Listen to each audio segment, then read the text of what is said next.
Well, good Tuesday morning to you. I forgot to get this started. Got to get the podcast going here. Doesn't take that much. So, um, good Tuesday morning to you. See, just like that. Faith Pocatello Daily here. It's March 30th. And as promised, we're going to kind of walk through the final week of Jesus' life on earth before he was crucified. And obviously, we'll see the resurrection because it is part of Holy Week. However, we want to notice something. So yesterday we looked at the triumphal entry. He rides in, they're waving palm branches. Our victory, our king is here.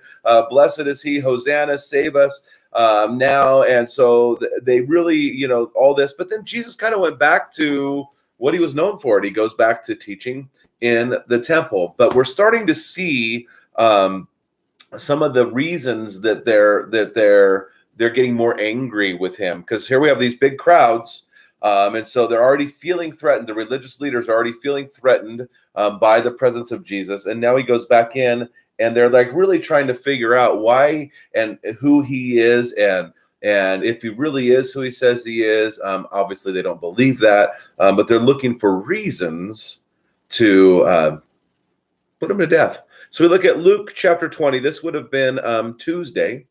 Luke chapter 20, 1 through 40. One day, as Jesus was teaching the people in the temple and preaching the gospel, the chief priests and the scribes with elders came up and said to him, "Tell us by what authority you do these things, or who is it that gives you authority?" He answered, "I also will ask a question. Now tell me, was the baptism of John from heaven or from man?" And they discussed it with one another. If we say from heaven, he will say, "Why do you not believe him?" But if we say from man, all the people will stone us to death, for they are convinced that John was a prophet. So they answered that they did not know where it came from, and Jesus said to them, "Neither will I tell you by what authority I do these things." And he began to tell the people this parable. A man planted a vineyard and let it out to the tenants and went into another country for a long while. When the time came, he sent a servant to the tenants so that they would give him some of the fruit of the vineyard. But the tenants beat him and sent him away empty-handed. And he sent another servant, but they also beat him and mistreated him and shamefully and sent him away empty-handed. And he sent yet a third. This one also they wounded and cast out. Then the owner of the vineyard said, "What shall I do? I will send my beloved son. Perhaps they will respect him." But when the tenants saw him, they said to themselves, "This is the heir. Let us kill him so that the inheritance may be ours." And they threw him out of the vineyard and killed him. What then will the owner of the vineyard do to them? He will come and destroy those tenants and give the vineyard to others. When they heard this, they said, "Surely not." But he looked directly at them and said, "What then is this that is written? The stone that the builders rejected has become the cornerstone. Everyone who falls on that stone will be broken to pieces, and when it falls on anyone, it will crush him." The scribes and the chief priests sought to lay hands on him at that very hour, for they perceived that he had told the parable against them, but they feared the people. So they watched him and sent spies who pretended to be sincere, that they might catch him in something that he said, so as to deliver him up to the authority and jurisdiction of the governor. So they asked him, "Teacher, we know that you speak and teach rightly and show no partiality, but truly teach the way of God. Is it lawful for us to give tribute to Caesar or not?" But he perceived their craftiness and said to them, "Show me a denarius. Whose likeness and inscription does it have?" They said, "Caesar's." He said to them, "Then render to Caesar the things that are Caesar's, and to God the things that are God's." And they were not able in the presence of the people to catch him in what he said, but marveling at his answer, they became silent. There came to him some Sadducees, those who deny that there is a resurrection, and they asked him a question, saying, "Teacher, Moses wrote for us that if a man's brother dies, having a wife but no children, the man must take the widow and raise up offspring for his brother.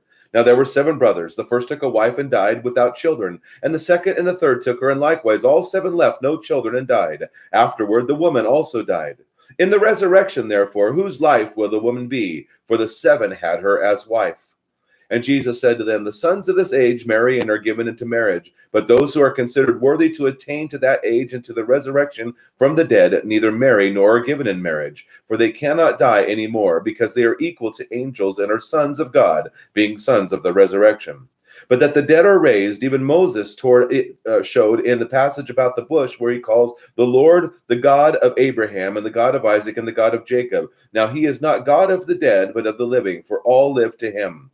Then some of the scribes answered, "Teacher, you have spoken well," for they no longer dared to ask him any question. So you see, they've come to him and they've proven that everything that Jesus has said is correct. So the only reason for them to actually want Jesus to be killed is because he is removing their power. He is removing their hold that they had. He's removing all that they held on to as righteous. And it's really not so much that is that they had the power, like I said, and they were wealthy off of it. And so now we're seeing this tension. So Jesus told this parable about the vineyards, and he's pretty much saying, you guys are going to kill me.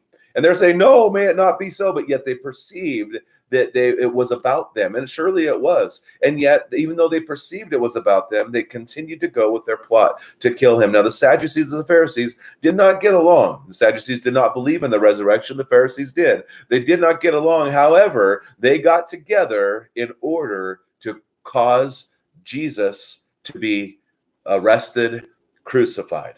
So that's what's happening Tuesday on Holy Week. So may God richly bless your day. Enjoy Jesus.